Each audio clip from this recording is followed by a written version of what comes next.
students. So in this video, we will cover the chapter Fundamental Unit of Life, Class 9 Science, which is the first chapter of Bio. तो हम इसको बहुत ही simple words में cover करेंगे. In this chapter we will study about cell components, organelles and etcetera. So let's start it. तो पहले हम देखते हैं कि सेल होता क्या है. A cell is the basic and structural unit of functional unit of life which is capable of performing all essential life processes, hence it is called fundamental unit of life. अब क्या है, हम इसको structural and functional unit of life क्यों बोलते हैं. First of all कि वो एक स्ट्रक्चर बनाती है. अब फॉर एग्जांपल ह्यूमन बॉडी है तो ह्यूमन बॉडी एक एक सेल से बनी है. फॉर एग्जांपल अगर आप हाउस बनाते हो तो वो एक एक ब्रिक से बनता है. एक ब्रिक से फिर एक दूसरी ब्रिक, फिर ऐसी पूरी दीवार बनती है, फिर दूसरी, फिर तीसरी, फिर ऐसे ही पूरी एक घर बन जाता है, पूरा हाउस बन जाता है. तो इससे क्या होता है कि एक स्ट्रक्चर बन गया. अब स्ट्रक्चर तो बन गया, अब सेल क्या है, एक स्ट्रक्चर बना देती है, इसलिए हम बोलते हैं उसे स्ट्रक्चर. अब सेल स्ट्रक्चर बनाने के बाद उसमें फंक्शंस भी परफॉर्म करती है. जब जैसे कि डाइजेशन हो गया, रेस्पिरेशन हो गया. अगर हम ह्यूमंस की बात करें तो इट परफॉर्म्स डाइजेशन, रेस्पिरेशन, ये सारे क्या है, ये सेल फंक्शन परफॉर्म करे एक स्ट्रक्चर के अंदर. सो हम उसको बोलते हैं structural and functional unit of life and it is also called fundamental unit of life. अब हमें ये तो समझ आ गया. अब एग्जाम्स में क्या पूछा जाता है कि why cell is known as the building block of life. कि सेल को हम बिल्डिंग ब्लॉक ऑफ लाइफ क्यों बोलते हैं. फर्स्ट ऑफ ऑल कि फॉर एग्जाम्पल एक सेल है, वो डिवाइड होएगा, वो टिश्यू बनाएगा, फिर वो टिश्यू से ऑर्गन बनाएगा, फिर ऑर्गन से ऑर्गन सिस्टम को बनाएगा. तो ऐसे ऐसे करके वो पूरा ऑर्गेनिज्म बन जाता है. जैसे कि मैंने बताया कि जैसे कि एक घर बनता है, ऐसे एक ह्यूमन बॉडी या कोई भी एनिमल, कोई भी स्ट्रक्चर बनता है. That why cell is called building block of life. कि सेल डिवाइड हुआ टिश्यू से ऑर्गन एंड ऑर्गन से organ system and then organism. अब हमने सेल की तो बात कर ली कि सेल है क्या. अब हम सेल की हिस्ट्री पे जाते हैं कि सेल कैसे डेवलप. तो cell was first discovered by cell was first discovered by Robert Hooke in 1665 में. सेल रॉबर्ट हुक, बट ये जो सेल था वो डेड सेल था. एग्जाम्स में क्या पूछा जाता है कि हु डिस्कवर्ड सेल, तो आप लिखोगे रॉबर्ट हुक की, बट अगर वहाँ पे स्पेसिफिक मेंशन करा जाए कि लिविंग सेल किसने डिस्कवर किया, so you will write Antonie van Leeuwenhoek ने 1674 में एक लिविंग सेल को डिस्कवर किया था. फिर उसके बाद और साइंटिस्ट आए. फिर ब्रेन, जो न्यूक्लियस है, ब्रेन ऑफ द सेल, वो डिस्कवर करा था रॉबर्ट ब्राउन ने 1831 में. 1831 में. फिर हम बात करते हैं कि प्रोटोप्लाज्म डिस्कवर कर रहा था. उसके बाद प्रोटोप्लाज्म की डिस्कवरी हुई थी जो परकिंजी ने करी थी 1839 में. प्रोटोप्लाज्म क्या होता है, living part of the cell. की जो भी पार्ट लिविंग है उसको हम बोलते हैं protoplasm. Now we will talk about some cell theories of cell. की सेल के ऊपर बहुत सारी अब थ्योरीज भी दी गई. मोस्टली 3 थ्योरीज थी. स्क्लेरन ने जो थ्योरी दी थी उसमें कहा था कि प्लांट्स जो हैं वो मेड अप ऑफ सेल हैं, कि प्लांट्स सेल से बने हैं. फिर नेक्स्ट आज कौन उन्होंने दी कि animals are made up of cell, कि एनिमल सेल से बने हैं. अब फिर उसके बाद आए रुडोल्फ विर्चो. इन्होंने कहा हाँ भाई तुम दोनों एकदम ठीक हो, कि यू आर राइट, कि तुम दोनों एकदम सही हो. इन्होंने कहा कि मैं बस एक अपने ऐड कर देता हूँ कि जो नए सेल्स हैं वो पुराने सेल जब डिवाइड करते हैं तभी बनते हैं, कि new cells exist from pre existing cell. तो ये कुछ थ्योरीज हैं जो बहुत इंपॉर्टेंट है. That can be asked in exam कि all living things are made up of cell is the basic unit of life and most important is new cells come from pre existing cell. So हमारा ये हो गया है. Next we will talk about कि cell अलग अलग size, number और shape में अगर बात करें, हम देख सकते हैं कि सेल अलग अलग नंबर. अगर हम नंबर के ऊपर देखें तो 2 टाइप्स के सेल होते हैं, कि अलग अलग टाइप्स में हम उनको डिवाइड कर सकते हैं according to their shape, size and number. तो अगर हम नंबर की बात करें, so on the basis of number, cell is divided into two types.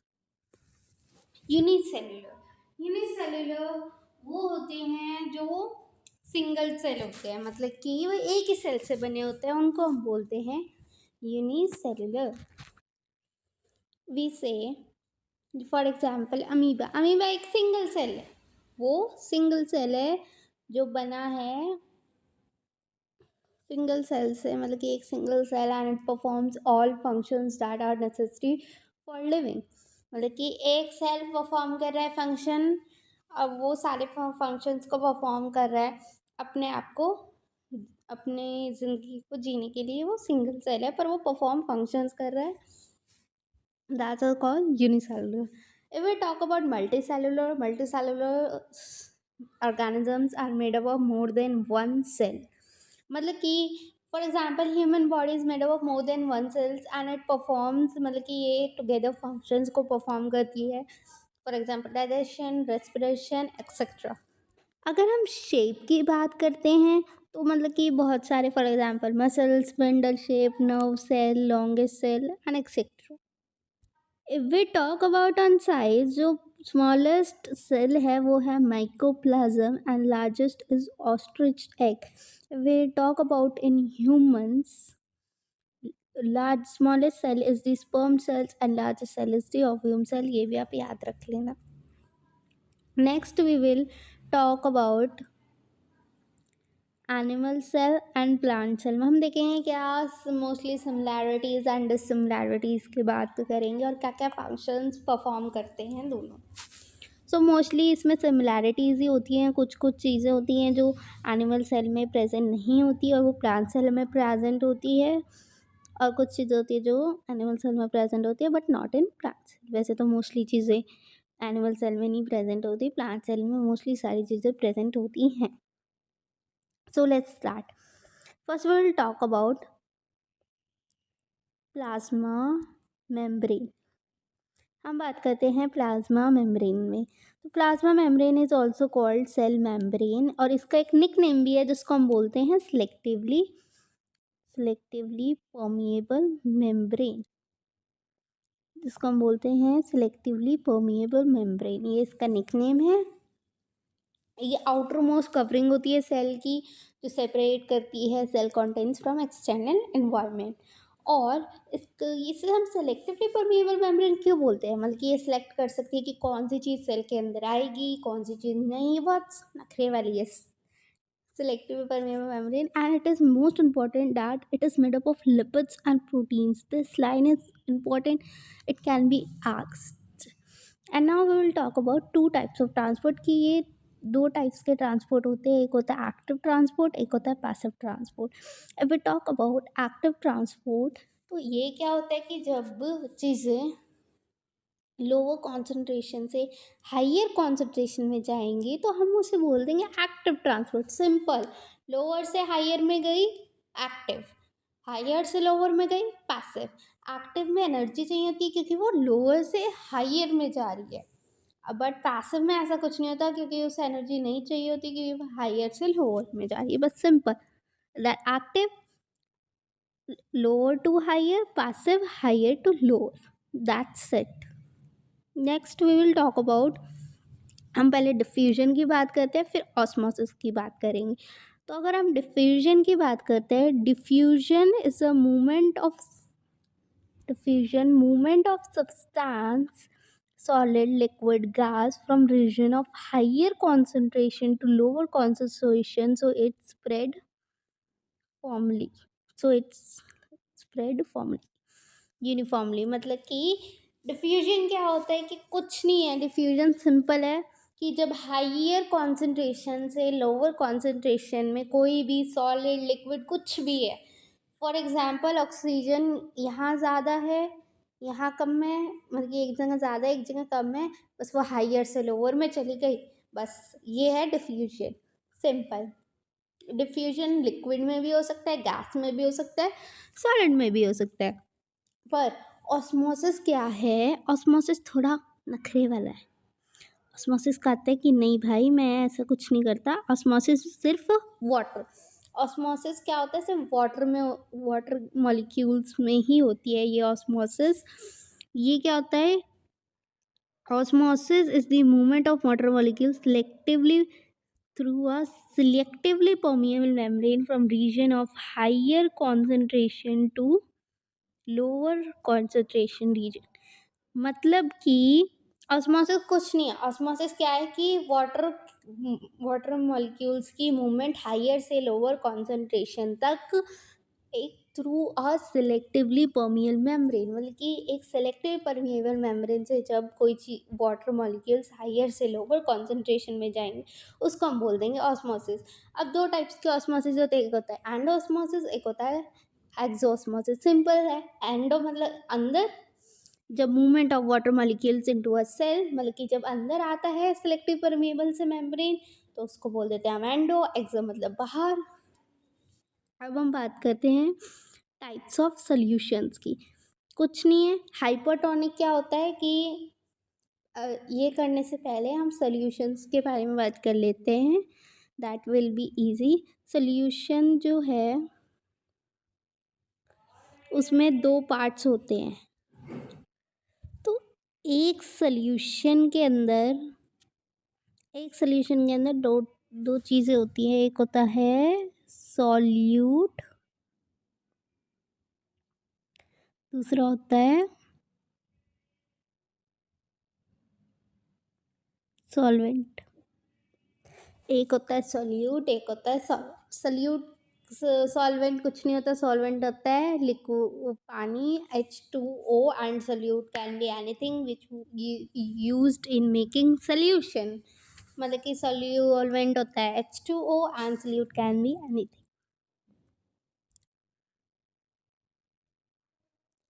अब हम बात करते हैं टाइप्स ऑफ सॉल्यूशन की।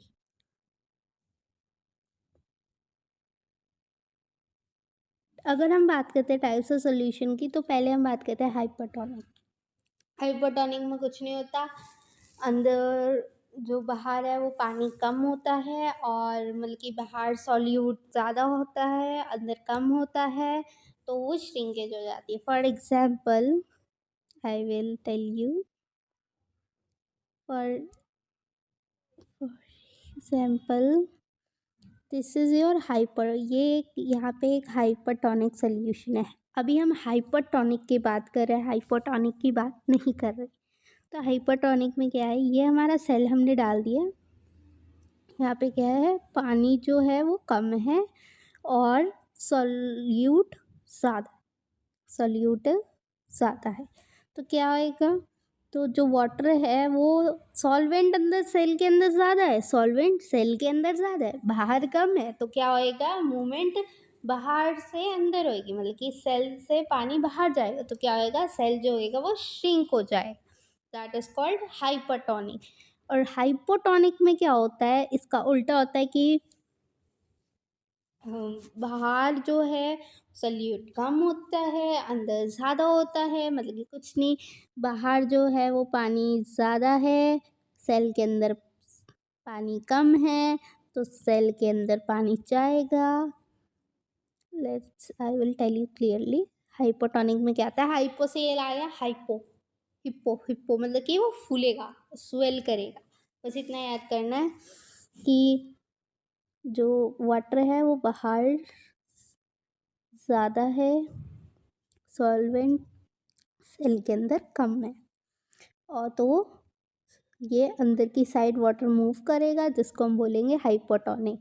आइसोटोनिक कुछ नहीं है, आइसोटोनिक में सब बराबर है, इक्वल सॉल्यूट इक्वल वाटर, सब कुछ इक्वल, कुछ नहीं याद करना, बस हाइपोटोनिक में ये याद रखना है कि सेल जो है वो श्रिंक होएगा, हाइपोटोनिक में सेल जो है स्वेल होएगा। एंड बस इसमें इतना ही है।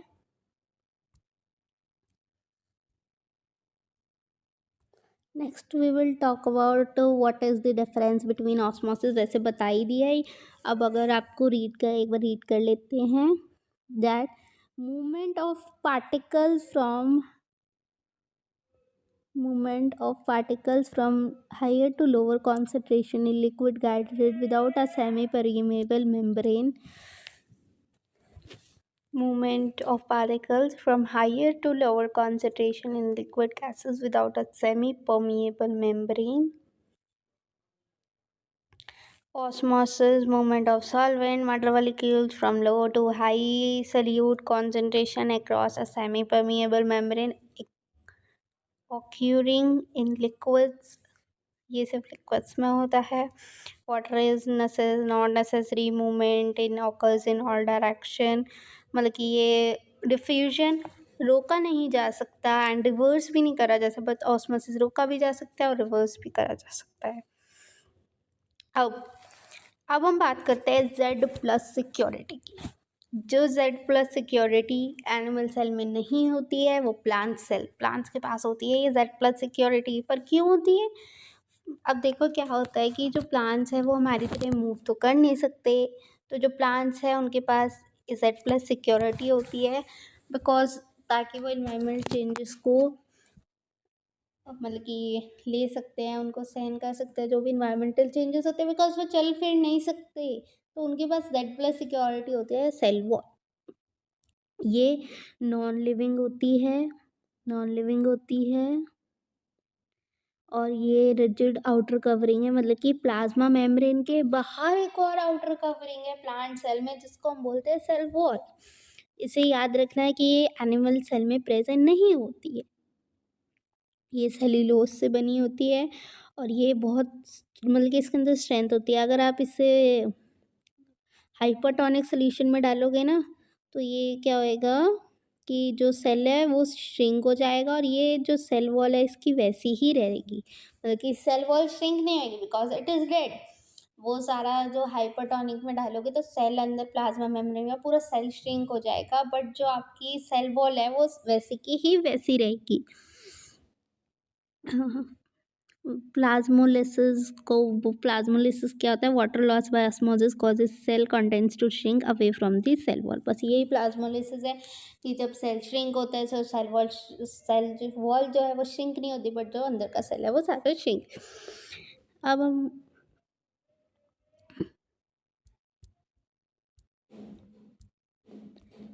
A plant cell is made up of cellulose, bacterial cell peptidoglycan and animal के अंदर तो कोई सेल वॉल होती ही नहीं है. अंदर अगर हम इसके फंक्शन के लिए हाइपोटोनिक इन्वायरमेंट में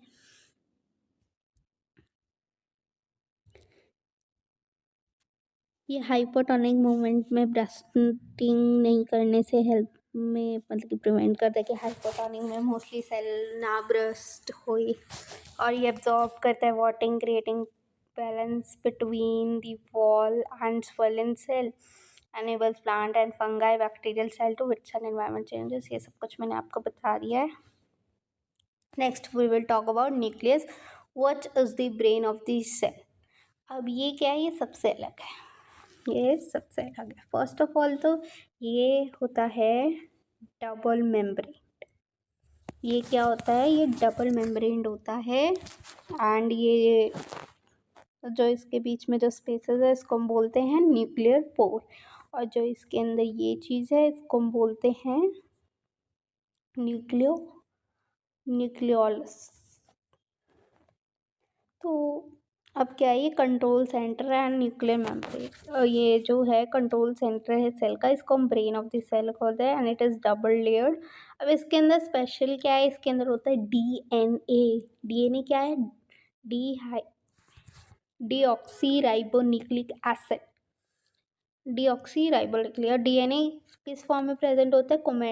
क्रोमेटिन फॉर्म में प्रेजेंट होता है, जो thread like structures made up of DNA and protein found in the nucleus of a non dividing cell.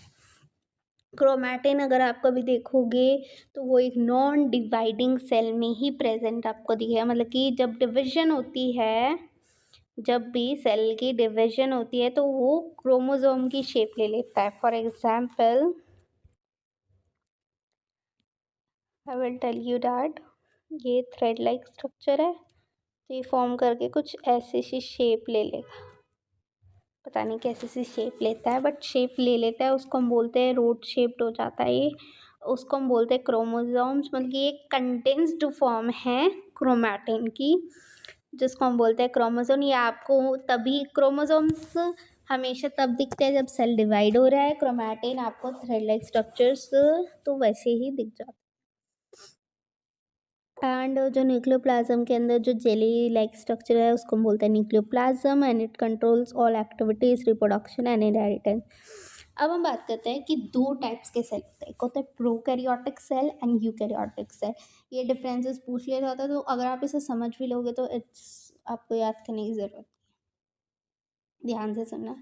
Prokaryotic cell जो होते हैं वो क्या होते हैं, फॉर एग्जांपल मैं आपको डायग्राम से समझाती हूँ। ये prokaryotic cells are smaller in size, and ये प्रोकैरियोटिक सेल में कोई भी वेल डिफाइंड न्यूक्लियस नहीं होता है, मतलब कि उसमें जो क्रोमैटिन है, जो भी डीएनए है, वो ऐसे ही पड़ा रहता है कहीं पे भी। तो पर उसमें न्यूक्लियोइड होता है, जहाँ पे भी ये पड़ा रहता है। फॉर एग्जांपल ये है, यहाँ पे डीएनए पड़ा है, इस रीजन को हम बोलेंगे न्यूक्लियोइड। बट अगर हम बात करते हैं यूकैरियोटिक सेल की, तो उसके अंदर एक वेल डिफाइंड न्यूक्लियस होता है, मतलब कि उसकी एक अपनी मेम्ब्रेन होती है, हर उसकी अपनी मेम्ब्रेन होती है, और इसके अंदर एक से ज़्यादा क्रोमोसोम्स होते हैं। इस प्रोकैरियोटिक सेल में सिर्फ एक क्रोमोसोम होता है। ये मेम्ब्रेन बाउंड, यूकैरियोटिक सेल में जो सारे ऑर्गेनेलीज होंगे वो मेम्ब्रेन बाउंड होंगे, बट प्रोकैरियोटिक में ऐसा नहीं होता है। एंड प्रोकैरियोटिक में बस मेन डिफरेंस ये है कि प्रोकैरियोटिक में जो है वेल डिफाइंड न्यूक्लियस नहीं है, बट यूकैरियोटिक में एक वेल डिफाइंड न्यूक्लियस है। Now we will talk about उसके अंदर जो भी लिक्विड सा होता है, मतलब कि semi fluid substance that is present in the cell in the plasma membrane, मतलब कि न्यूक्लियर मेम्ब्रेन से प्लाज्मा मेम्ब्रेन के बीच में जो भी फ्लूइड लाइक स्ट्रक्चर होता है उसको हम बोलते हैं cytoplasm, enclosed by cell membrane that holds organelles and sites of metabolic activities. Now अगर हम बात करते हैं सेल ऑर्गेनीज की, सेल ऑर्गेनीज कुछ नहीं होती, मेम्ब्रेन बाउंड स्ट्रक्चर होते हैं जो प्रेजेंट होते हैं यूकैरियोटिक, ये सिर्फ यूकैरियोटिक सेल्स में प्रेजेंट होते हैं। एंड दैट परफॉर्म्स फंक्शंस, बहुत सारे फंक्शंस परफॉर्म करते हैं। तो फर्स्ट हम बात करते हैं राइबोसोम्स की। राइबोसोम मेम्ब्रेन लेस ऑर्गेनेली है, इसके पास मेम्ब्रेन नहीं होती है। राइबोसोम जो है वो मेम्ब्रेन लेस होता है, और ये present because it is membrane less, it is present in both types of cells, ये दोनों टाइप्स के सेल में प्रेजेंट होता है, प्रोकैरियोटिक एंड यूकैरियोटिक। और ये क्या करता है, ये सिंथेसिस करता है, प्रोटीन की प्रोडक्शन करता है ribosome, and it is present, ये याद रखें कि ये दोनों में प्रेजेंट होता है, ये मेम्ब्रेन लेस, और ये क्या करता है, involve in synthesis of protein. Next we will talk about endoplasmic reticulum, ER, जिसको हम बोलते हैं it is a network of membranes within a cell that involve lipid synthesis, transport, modification, बल्कि ये लिपिड की सिंथेसाइज करते हैं, transport में हेल्प करता है, एंड मॉडिफिकेशन करता है। ये जो ER है वो दो टाइप के होता है, एक होता है रफ एंडोप्लाज्मिक रेटिकुलम, एक होता है smooth endoplasmic. Rough endoplasmic RER, SER, smooth endoplasmic reticulum. First we will talk about rough endoplasmic reticulum. इसे हम रफ इसलिए बोलते हैं बिकॉज इसके ऊपर जो है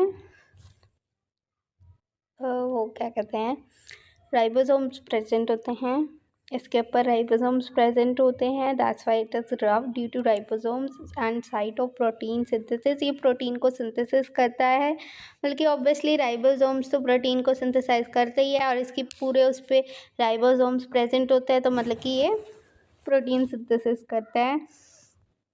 ये इसका लिपिड, एंजाइम और हार्मोन सिंथेसिस में कोई रोल नहीं होता है, बल्कि जो स्मूथ एंड जो आपका स्मूथ एंडोप्लाज्मिक रेटिकुलम होता है वो स्मूथ होता है बिकॉज इसके ऊपर राइबोसोम्स प्रेजेंट नहीं होते हैं and it helps in production of lipids, enzymes and hormone production. No protein synthesis function in lipid synthesis, कोई प्रोटीन जो है एंड क्रूशियल ये डिटॉक्सिफिकेशन करता है, मतलब कि इसके पास एक अलग सी पावर होती है भाई। इसके पास गन है, कोई भी चीज़ अगर एंटर करी तो वो एकदम गन से शूट कर देगा, बट इसके पास कोई डिटॉक्सिफिकेशन की पावर नहीं होती है। बस ये है endoplasmic reticulum. Next we will talk about, अब हम बात करते हैं गोल्जी एप्टर्स की and then we will talk about lysosomes and vacuoles. तो अगर हम बात करते हैं गोल्जी एप्टर्स की, it was discovered by Camillo Golgi. ये कैमिलो गोल्जी से डिस्कवर किया था। याद रखना ये मेम्ब्रेन बाउंड होता है और इसके अंदर जो इनकी ऐसे ऐसे स्ट्रक्चर्स बने होते हैं, ऐसे ऐसे, जिसको हम बोलते हैं सिट्रन्स। एंड ये क्या करता है, ये पैकेज करता है। अब क्या है, फैक्ट्री में बन रहा है, अब वो पैकेज भी होएगा, ट्रांसपोर्ट तो होएगा ही होएगा भाई, पैकेज भी होएगा, स्टोर भी होएगा, ट्रांसपोर्ट तो ये कहते हैं पैकेज करता है, उसको मॉडिफाई करता है और उसको ट्रांसपोर्ट करता है। और ये लाइसोसोम, अभी मैं बताती हूँ लाइसोसोम क्या होता है। लाइसोसोम की फॉर्मेशन में भी हेल्प करता है और इसका निकनेम भी है कि ये ट्रैफिक पुलिस, इसको हम बोलते हैं ट्रैफिक पुलिस है ये सेल की, ये इसका निकनेम है। अब हम बात करते हैं लाइसोसोम्स की। लाइसोसोम्स क्या होते हैं, small sac like structures filled with digestive enzymes break down out the cell wall particles and foreign material. Lysosomes क्या होता है कि कोई भी अगर अनवांटेड पार्टिकल सेल के अंदर आता है तो ये इसके पास एंजाइम्स होते हैं, ये उसको खा जाते हैं। ये मतलब कि अगर फॉर एग्जाम्पल एक फैक्ट्री है, उसमें वेस्ट तो होता ही ना, अब वेस्ट को साफ करने के लिए भी तो कोई चाहिए। ऐसे ही सेल में कोई भी वेस्ट या फिर कोई भी डेड ऑर्गेनली होएगा, ये उसको डाइजेस्ट करके ख़त्म कर देगा। बट इसका एक डिसएडवांटेज भी है कि अगर कोई भी मेटाबॉलिक डिस्टर्बेंस होएगी सेल में तो ये जो है ब्रस्ट कर जाता है और इसके जो एंजाइम्स हैं वो पूरे सेल को डाइजेस्ट कर लेते हैं और इसको इसलिए ये बोला जाता है suicide bags of the cell. Now we will talk about vacuoles. अब भाई फैक्ट्री में प्रोडक्शन हो रही है, अब फैक्ट्री में प्रोडक्शन हो रही है तो स्टोर तो हो ही गई। अब जो सेल जो भी चीज़ें बनाता है तो उसको स्टोर तो करना ही, तो उस स्टोरेज के लिए हमारे पास होती है vacuoles. helps access water and waste, and they are large cell in plants occupying 50 to 90% of the cell volumes and are small and are absent in animals. Animal cell के अंदर वैक्यूल्स या तो बहुत छोटी होती है, होती ही नहीं है, but in plant cells it is present, बहुत बड़ी बड़ी होती हैं, 50 to 90% of the areas coverage को कवर करती हैं। ये शुगर, अमीनो एसिड्स और प्रोटीन्स को स्टोर करती है and it is surrounded by a membrane. ये जो वैक्यूल है इसकी जो मेम्ब्रेन है उसको हम बोलते हैं टोनोप्लास्ट। ये ट्राजिडिटी एंड रिजिडिटी प्लांट को, मतलब कि थोड़ी सी सख्त होती है और ये मतलब कि शक्ति देती है प्लांट्स को, मतलब कि रिजिड कर देती है प्लांट्स को। इन यूनिसेलुलर ऑर्गेनिज्म जो वैक्यूल्स है वो स्टोर करती है, कि जैसे अमीबा जो भी फूड को इंगल्फ करता है वो स्टोर कहाँ पे होता है, वैक्यूल में। और ये हेल्प करती है एक्सेस वाटर और वेस्ट को सेल से बाहर निकालने के लिए। अब हम दो भाई, मतलब कि ये एक टाइप के ब्रिगेंड्स, गुंडे हैं, इनके बारे में बात करते हैं सेल के। अब इसमें क्या है, ये दोनों को हमें इतने, मतलब कि ये अलग ही पावरफुल से हैं, इनको हम क्यों बोलते हैं, क्योंकि ये जो हैं ये दोनों ही डबल मेम्ब्रेन्ड हैं, and they both have DNA. Mitochondria और प्लास्टिस के अंदर अपना डीएनए है और ये दोनों डबल मेम्ब्रेन्ड है। अब अगर हम बात करते हैं माइटोकॉन्ड्रिया की, इट इज़ डबल मेम्ब्रेन और ये क्या प्रोड्यूस करता है, ये एनर्जी प्रोडक्शन में हेल्प करता है। एटीपी, एडिनोसाइज ट्राइफॉस्फेट की में जनरेशन एटीपी को जनरेट करता है, जो ह्यूमन बॉडी में एनर्जी होती है, जिसको जो भी हम एनर्जी काम में जो लगती है वो एटीपी ही होती है। जो भी स्ट्रक्चर, जो भी फंक्शन करने होते हैं उसके लिए एनर्जी चाहिए होती है, वो माइटोकॉन्ड्रिया एटीपी की फॉर्म में बनाता है for cellular activities and mechanism. इसके पास अपना डीएनए होता है और इसके पास अपना प्रोटीन खुद भी बनाता है, मतलब कि ये दोनों अपने प्रोटीन खुद बनाते हैं, इनके पास राइबोसोम्स होते हैं। Now we will talk about plastids are found. Plastid जो होते हैं वो एनिमल सेल में प्रेजेंट नहीं होती, they are found in plant cell. Will talk about, ये 3 टाइप्स की होती है, क्लोरोप्लास्ट, क्रोमोप्लास्ट एंड ल्यूकोप्लास्ट।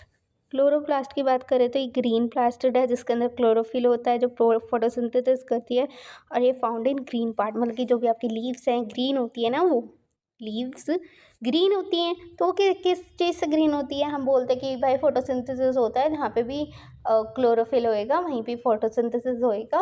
तो वो क्लोरोफिल क्या है, वो क्लोरोप्लास्टिड्स हैं, क्लोरोप्लास्ट। अब हम बात करते हैं कलर्ड प्लास्टिड की। अब आपके फ्लावर्स है, आप कहते हो वाओ ये वाला फ्लावर, ये रेड रोज़ कितना प्यारा है। तो वो रेड रोज़, वो रेड कलर आया कहाँ से, वो क्रोमोप्लास्ट से आया। उस प्लास्टिड्स को बोलते हैं कलर्ड प्लास्टिड्स होती है, जो क्रोमोप्लास्ट जो प्रोवाइड करती है फ्रूट्स एंड फ्लावर्स को कलर। अब बात करते हैं ल्यूकोप्लास्ट। ल्यूकोप्लास्ट क्या है, कलरलेस होती है, इनका कोई कलर ही नहीं होता, ये हमने भी नहीं देखे हैं, ये एकदम कलरलेस होती है। ये स्टोर करती हैं, मतलब कि ये स्टोर करती है स्टार्च को, प्रोटीन को, जो भी फोटोसिंथेसिस करते हैं उन चीज़ को, और ये रूट्स और ट्यूब्स सीड्स में पाए जाते हैं and they are double membrane, इनके पास खुद का। अब हम बात करते हैं कि डबल मेम्ब्रेन जो है, सेल के अंदर जो डबल मेम्ब्रेन ऑर्गेनीज होते हैं वो होते हैं nucleus, mitochondria, plastid, single membrane, vacuole, lysosome, Golgi, apparatus, endoplasmic reticulum, और जो मेम्ब्रेनलेस होते हैं वो होते हैं ribosomes and centrosomes. Next we will talk about cell division. Cell division क्या है, process of forming new cells organism needed for growth, replacement and reproduction. और ये 2 टाइप के होते हैं, मिटोसिस एंड मियोसिस। अब नाम से समझ आ रहा है, मिटोयोसिस मतलब कि जब ये डिवाइड होएंगे तो 2 डॉटर सेल्स बनाएंगे, बट मियोसिस में ऐसा नहीं होता, पहले वो 2 में होते हैं फिर वो 4 में डिवाइड हो जाते हैं।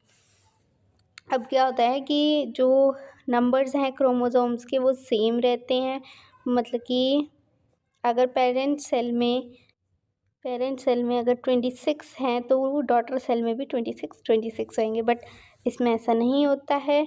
यहाँ पे अगर कोई भी 26 हैं, कुछ भी ले लो, तो यहाँ पे भी 13 होंगे, 13 होंगे, 13 होंगे, 13।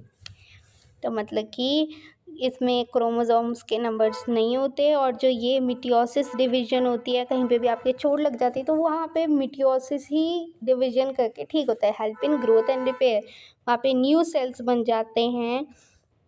तो इस टाइप के रिप्रोडक्शन सेल डिवीजन को बोलते हैं मिटोसिस। और जो मियोसिस होती है वो हमारी गैमेट्स फॉर्म करती है, जो हमारे ऑब्वियसली सेक्स सेल्स होते हैं, स्पर्म, एग होते हैं। meiosis which is help in the formation of gametes.